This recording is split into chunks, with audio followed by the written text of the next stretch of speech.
नमस्कार, आप देख रहे हैं द क्रेडिबल न्यूज। मैं हूं शालिनी। दोस्तों, आज बात बिल्कुल सीधी होगी, साफ होगी, बिना किसी लाग लपेट के होगी, क्योंकि मामला देश की विदेश नीति का है। मामला आपकी जेब का है। मिडिल ईस्ट में हालात बिगड़ते जा रहे हैं। अमेरिका, इजराइल और ईरान के बीच तनाव बढ़ गया है और दुनिया भर के बाजार हिल गए। सोमवार को तेल की कीमतों में तेजी से उछाल आया और अब आप समझ लीजिए कि जब तेल महंगा होता है, इसका असर सीधा हमारे आपके जेब पर पड़ता है। पेट्रोल, डीजल और रोजमर्रा के खर्चों पर पड़ता है। यानी वहां जंग हो रही है, लेकिन असर हमारी जेब पर दिखने वाला है। अब सवाल यह है कि ऐसे समय में भारत क्या कर रहा है।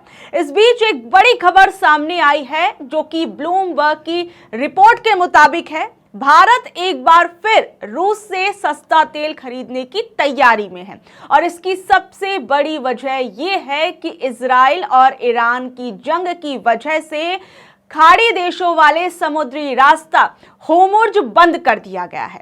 IRGC के एक अधिकारी ने सरकारी टीवी पर यह कहा है कि अगर कोई जहाज इस रास्ते से गुजरने की कोशिश करेगा तो उसे रोक दिया जाएगा और निशाना बनाया जा सकता है। भारत का करीबन 50% तेल स्ट्रेट ऑफ होर्मुज़ के रास्ते से आता है।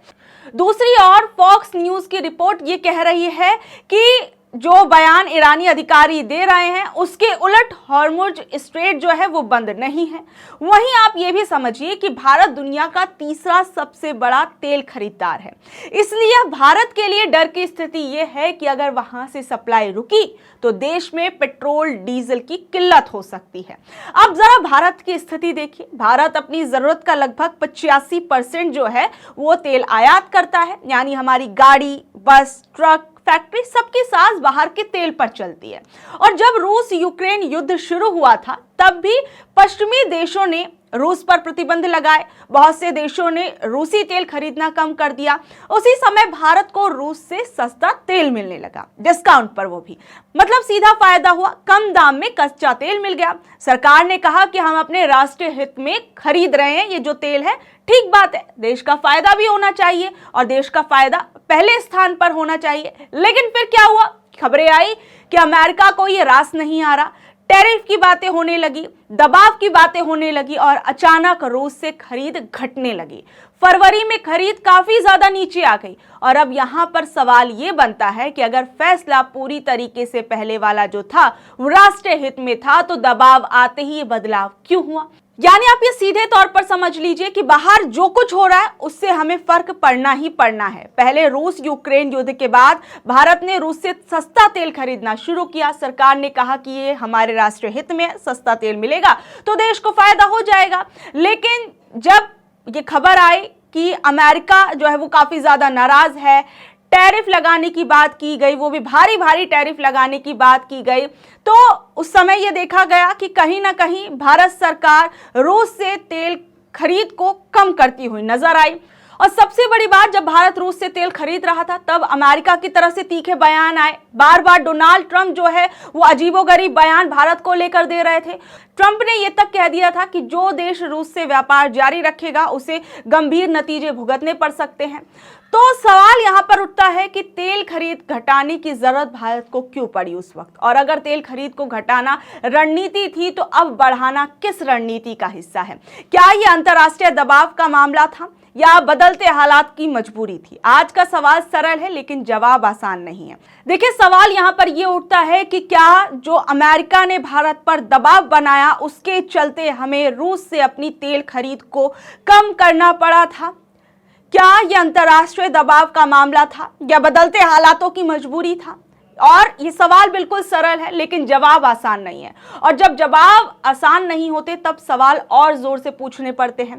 देखिए, आम आदमी की नजर से देखें तो बात बहुत सीधी है। जब तेल सस्ता मिलता है तो सरकार को खरीदना चाहिए, क्योंकि पेट्रोल डीजल की कीमतें बढ़ती हैं तो महंगाई बढ़ती है। ट्रांसपोर्ट महंगा, सब्जी महंगी, सामान महंगा, असर सीधे जेब पर। तो क्या पहले कम खरीदने से देश को ज्यादा फायदा हुआ या उस समय प्रायोरिटी कुछ और थी? यहाँ पर सवाल ये भी उठता है कि क्या हमारी तेल की नीति इन टैरिफ के हिसाब से चलती है, उसके हिसाब से ऊपर नीचे होती है? तो फिर सवाल उठता है कि हम दबाव में क्यों आए? आखिर ऐसी कौन सी वजह थी जिसकी वजह से भारत को दबाव में आना पड़ा, रूस से तेल खरीद को कम करना पड़ा? सरकार के समर्थक कहेंगे कि विदेश नीति में बैलेंस बनाना पड़ता है, इसलिए रशिया से जो ऑयल था उसकी खरीद को कम कर दिया गया, और जो है ये तमाम चीजें विदेश नीति का हिस्सा थी। बिल्कुल सही है, लेकिन दुनिया शतरंज की बिसात है, एक चाल इधर तो एक उधर, लेकिन जनता ये भी जानना चाह रही है कि चाल किसके हित में चली। लेकिन अब सवाल यहाँ पर ये उठ रहा है कि अगर रूस से कम तेल खरीदने पर अमेरिका खुश हुआ था, तो अब जिस तरीके से मिडिल ईस्ट के हालात बने हुए हैं, उसके बाद भारत क्या फिर एक बार रशिया से तेल खरीदने वाला है? क्या अब यहां पर अमेरिका नाराज नहीं हो जाएगा? क्या फिर एक बार अमेरिका भारत पर दबाव बनाने की कोशिश नहीं करेगा? या फिर भारत सरकार अब क्या जवाब देगी अमेरिका को?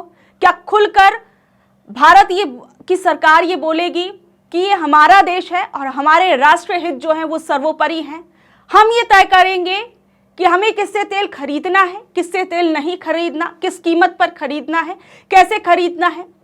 या फिर कोई दूसरा देश ये तय करेगा कि भारत किससे तेल खरीदेगा, किससे तेल नहीं खरीदेगा? क्या हमारी तेल की नीति ऑन ऑफ स्विच पर चलती है? जब अमेरिका नाराज तो खरीद कम कर दी गई रशिया से, और जब मध्य पूर्व में अब खतरा आया है तो खरीद बढ़ाने की तैयारी चल रही है। वहीं दूसरी ओर जिस तरीके से मिडिल ईस्ट के हालात हैं वो तो हम सभी देख ही रहे हैं। वहीं अमेरिका के राष्ट्रपति ट्रंप का एक और बयान सामने आया। ट्रंप ने यह कहा कि अमेरिका के पास बहुत बड़ी मात्रा में हथियार और गोला बारूद जमा है। उनके मुताबिक देश के पास हथियारों की लगभग असीमित सप्लाई है और अमेरिका पूरी तरीके से तैयार है। उन्होंने social media platform truth social पर लिखा कि इन हथियारों के सहारे अमेरिका लंबे समय तक युद्ध लड़ सकता है। लेकिन वहीं दूसरी ओर आप ये देखिए कि उनके अपने देश में युद्ध को लेकर अमेरिकी जनता की राय काफी ज्यादा बटी हुई है।